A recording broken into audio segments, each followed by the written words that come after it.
Manténlo simple, llega lejos.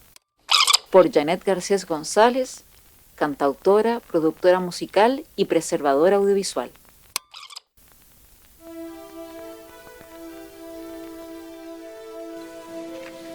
In a few years, your turntable may be gathering dust in the corner next to that old stack of albums. Instead, you'll listen to the latest hits on a compact disc player. Eran mediados de los años 80 cuando, en el contexto de la tecnología que permite el registro de la información, irrumpió una de las noticias que revolucionaría la manera en que habíamos entendido el almacenamiento, así como también su distribución.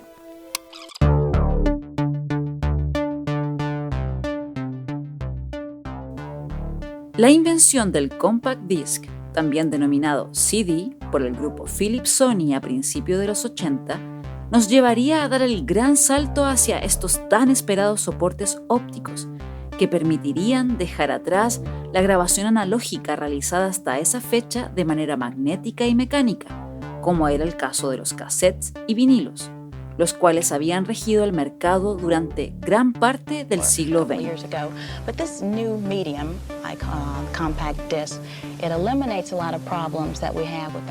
Este cambio esperanzador que nos entregaba la tecnología traería consecuencias hasta nuestros días e impactaría fuertemente a las instituciones que resguardan información, especialmente las patrimoniales.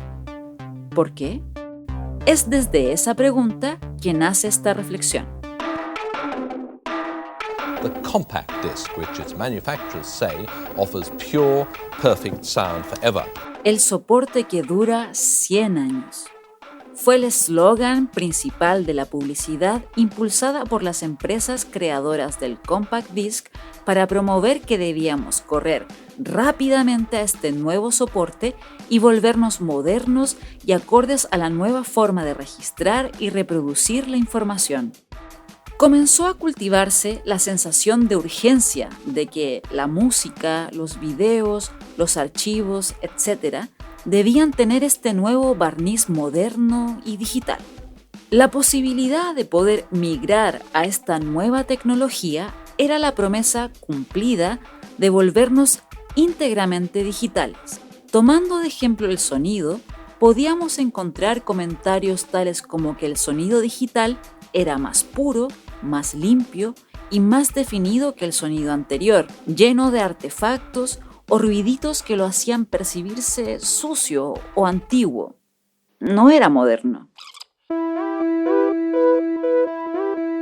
De hecho, esta discusión se puede encontrar hasta el día de hoy entre los más románticos del sonido. Sí, hablo de romanticismo porque esta aseveración de que es una tecnología que duraba mínimo 100 años, que llegaba al fin para depurarnos de estar impregnados de lo analógico, es casi una aseveración sacada del mismísimo romanticismo alemán. Es más, este halo romántico alrededor de este soporte fue incluso más allá, definiendo su duración de reproducción en 74 minutos y 33 segundos, un valor muy exacto, porque su duración fue definida por cuánto duraba una versión de la Novena Sinfonía de Beethoven interpretada en 1951, que por cierto fue una obra muy conocida del periodo romántico del compositor alemán.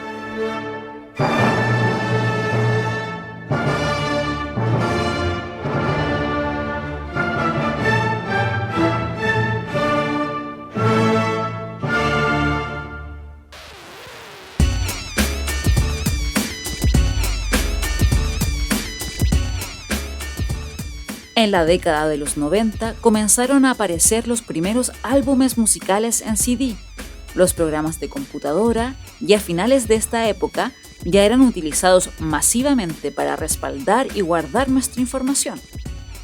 Sus 700 megabytes superaban ampliamente los disquetes de 3,5 pulgadas, donde apenas podíamos guardar poco más de 1 megabyte, y que, si bien recuerdan, esto se traducía en guardar algunas fotos, unos cuantos documentos Word y un audio en calidad telefónica. Las computadoras, equipos musicales, equipos portátiles, como el inolvidable Discman de Sony, fueron sinónimo de modernidad y parecía que habíamos encontrado una forma muchísimo más rápida, liviana y que no ocupaba mucho volumen espacial para poder almacenar nuestra información.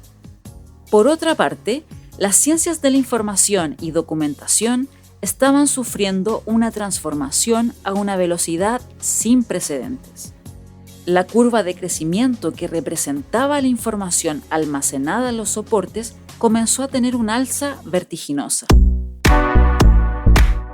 En otras palabras, pasamos de soportes mecánicos clásicos de almacenamiento, como son los documentos en papel, expedientes, archivadores y libros, a poco utilizar otros que eran capaces de contener más y más información, de una manera casi exponencial.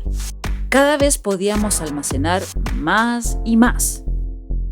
Esta posibilidad que nos entregaba un sistema binario dio el boost que necesitábamos. Pero avanzar tiene sus costos.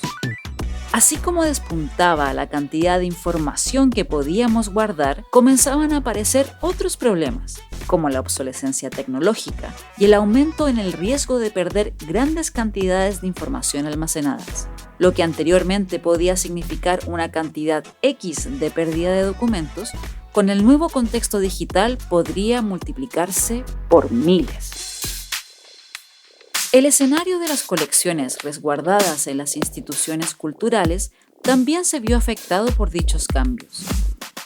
Estos lugares, cuya misión y funcionamiento tiene que ver con resguardar y poner en acceso el quehacer intelectual de los países, no solo se veían afectados en la manera en que se veían exigidos a actualizar la forma en que administraban y gestionaban su información, sino que también se enfrentaban a cómo las nuevas tecnologías de almacenamiento y registro se volvían masivas y permitían a artistas e intelectuales comenzar a incorporarlas en sus procesos creativos como nuevas herramientas de expresión.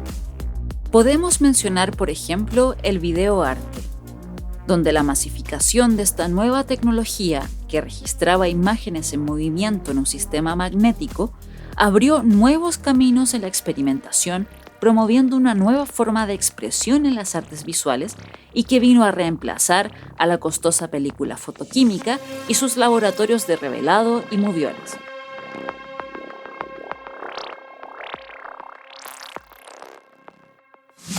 La tecnología del video comenzó a construir un lenguaje que estaba meramente basado en la estética que la fijación de imágenes en forma magnética permite.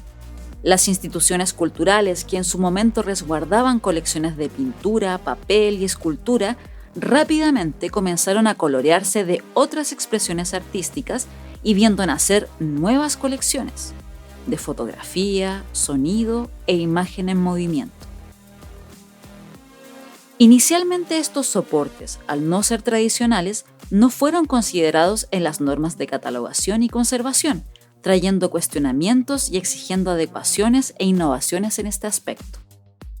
La necesidad de contar con una interfaz y un entorno técnico específico de reproducción para acceder al contenido, sin duda, es el talón de Aquiles de estos materiales. Esta condición inicial técnica, si queremos denominarla de alguna manera, condena a estos documentos a la conocida y temida obsolescencia tecnológica, es decir, a que el contenido se quede atrapado en la tecnología donde fue registrado. Esta situación puso a los equipos de las instituciones culturales en un problema, ya que poco a poco percibieron que para albergar estos materiales se veían en la obligación de también almacenar los entornos técnicos que permitían reproducirlos, que en muchos casos eran costosos y difíciles de conseguir y mantener en el tiempo. Los soportes magnéticos fueron los principales protagonistas que nos hicieron levantar las alertas sobre este problema. Es por eso que cuando emerge el registro óptico digital, parecía que finalmente encontrábamos una salida a este tecnonudo y los dolores de cabeza habían terminado. Comenzó a aparecer en el vocabulario de los encargados y encargadas de instituciones culturales el término digitalización, proceso que permite migrar el contenido analógico a una expresión digital utilizando los denominados convertidores análogo-digitales. La solución que tanto necesitábamos: almacenar una mayor cantidad de información más rápidamente, con menos volumen y complicaciones, estaba a nuestra entera disposición. Rápidamente se corrió la voz y en diferentes partes del mundo se aprobaron presupuestos y ejecutaron proyectos para digitalizar colecciones a través de empresas de servicios o instalando laboratorios que permitieran realizar este proceso dentro de las mismas instituciones. Miles de imágenes y cientos de horas comenzaron a ser migradas a discos CD y DVD, dando origen a las nuevas colecciones ópticas. Algunos lugares se deshicieron de sus materiales originales confiando que este nuevo soporte sería lo suficientemente estable y duradero. Otros lo incorporaron como una alternativa que permitía acceder al contenido y darle un respiro a los originales, lo que permitiría otorgarles un tratamiento más parecido a los objetos tridimensionales que se resguardan en los museos. No tuvo que pasar mucho tiempo para darnos cuenta que los 100 años vaticinados no fueron tan reales, y solo tuvimos a cambio poco más que un par de años de resguardo.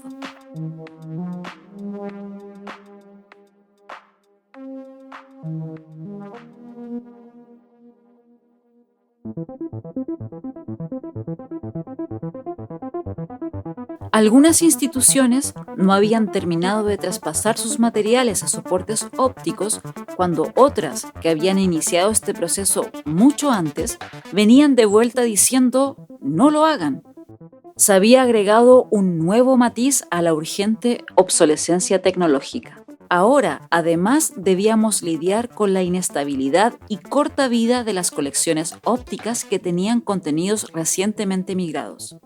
Las organizaciones de profesionales de la preservación audiovisual comenzaron a alzar la voz y a alertar sobre el peligro de mantener los contenidos en colecciones de CD y DVD, reiterando la urgencia de migrar lo antes posible hacia otros soportes.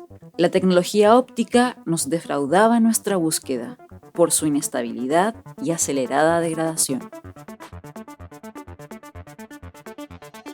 Fue una especie de vuelta atrás. Se les recomendaba a los acervos volver a ocupar soportes magnéticos para almacenar la información digital ya procesada y, en algunos casos, volver a migrar desde los soportes originales. De cierta forma, fue una lección aprendida, ya que migraciones masivas de contenido fueron realizadas por decenas en el mundo y todo el esfuerzo alrededor de estos procesos fue prácticamente en vano.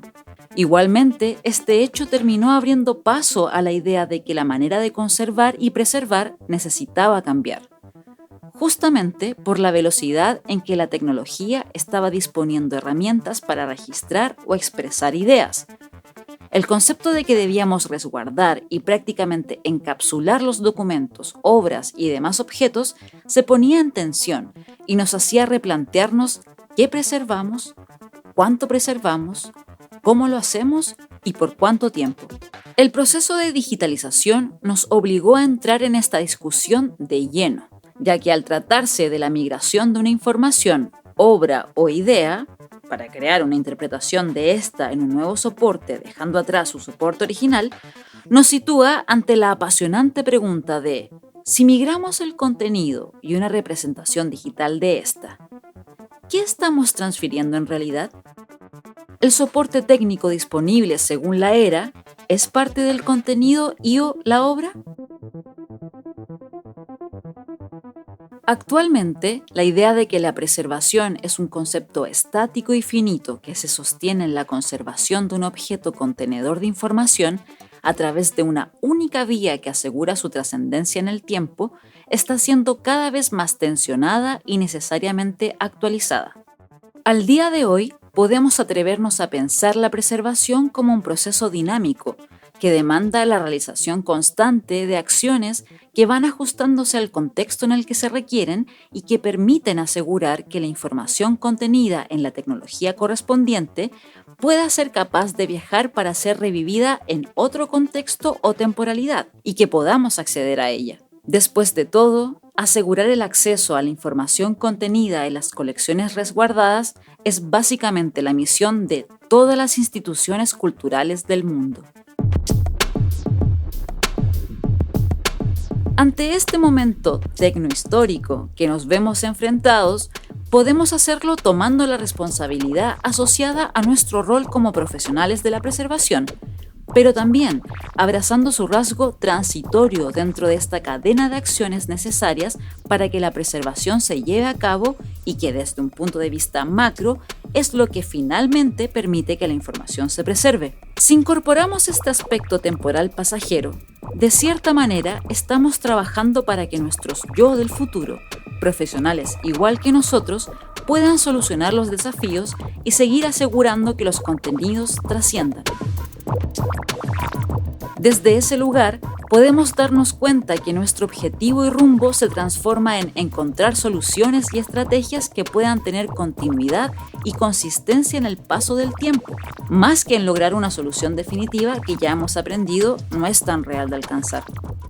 Acciones específicas que puedan ser replicadas de manera constante en el tiempo y que sobrevivan más allá de cambios administrativos, financieros o en los equipos de trabajo. Son mucho más importantes a la hora de idear un plan de preservación a largo plazo que centrarse en múltiples acciones que intenten acabar con el problema de inmediato, tanto desde el punto de vista financiero, técnico y, por qué no, también político. Podríamos usar la clásica técnica motivacional utilizada en el deporte e inventarnos un lema como «manténlo simple y llega lejos». Una especie de adaptación del famoso «back to the basics» del cricket o del desarrollo deportivo en general. En estos momentos, la mayoría de lo creado e imaginado intelectualmente en textos, imágenes, sonidos, o bien que exista físicamente o que haya existido, tiene una expresión digital en algún lugar. Si volvemos al pensamiento que mencionamos anteriormente sobre la dinámica de la constante migración de información para asegurar el acceso al contenido, en este caso digital, es inevitable caer o sentir la urgencia de preguntarnos: ¿cómo estamos resguardando nuestro patrimonio? ¿O qué acciones deberíamos estar haciendo para jugar nuestro rol actual en esta posta que permita que nuestros contenidos digitales puedan seguir existiendo, dejen huella y sean consultados en el futuro por quienes quieran conectar con nuestro tiempo social-cultural? El mundo digital, al ser tan inmenso por la gran cantidad de información que maneja, termina transformándose en un universo vertiginoso que muchas veces puede ser paralizante para quienes les interese resguardar contenidos en los más variados y complejos contextos. Para enfrentar esta sensación de deriva, podemos intentar anclarnos en la frase que acabamos de acuñar: mantenerlo simple.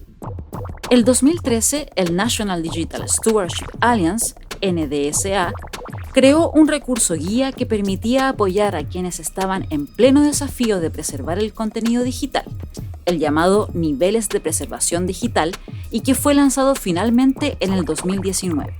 Esta guía conjuga exactamente lo que se podría esperar de una herramienta en momentos de tanta complejidad tecnológica e informática. Estructuralmente, se trata de una matriz, sí, igual que los documentos Excel, donde existen columnas y filas. Permite relacionar aspectos necesarios de la gestión digital para su preservación en forma de coordenadas, dándonos así una especie de mapa en donde nos podemos situar, así como definir un rumbo al cual ir y qué necesitamos para lograrlo. Personalmente, me parece una manera brillante de modelar la relación y proyección de las diferentes áreas de la preservación digital. Además, me parece incluso visualmente consistente que en un universo de información y complejidades, donde constantemente podemos sentirnos a la deriva, se proponga una mirada que funcione como coordenadas en un mapa y nos permita anclarnos para poder fijar un rumbo y trabajar para llegar a este.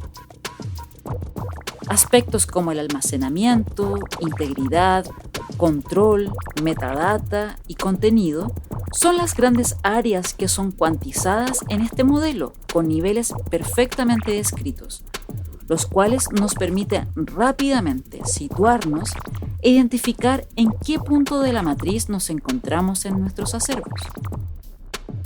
Esto nos permite conocer en qué área estamos más cerca de un nivel óptimo dentro de este mapa y surge como una propuesta para realizar acciones claras y prácticas que pueden ser abordadas por equipos de trabajo de diferentes niveles, recursos y contextos de una manera simple, ordenada y no tan extensa. Al completar o cumplir con los niveles sugeridos y descritos, en realidad no estamos solucionando el problema, sino que en este camino por preservar la información, nuestro rol hoy es asegurarnos que el checklist de viaje esté completo de este contenido que seguirá viajando en el tiempo sin nosotros.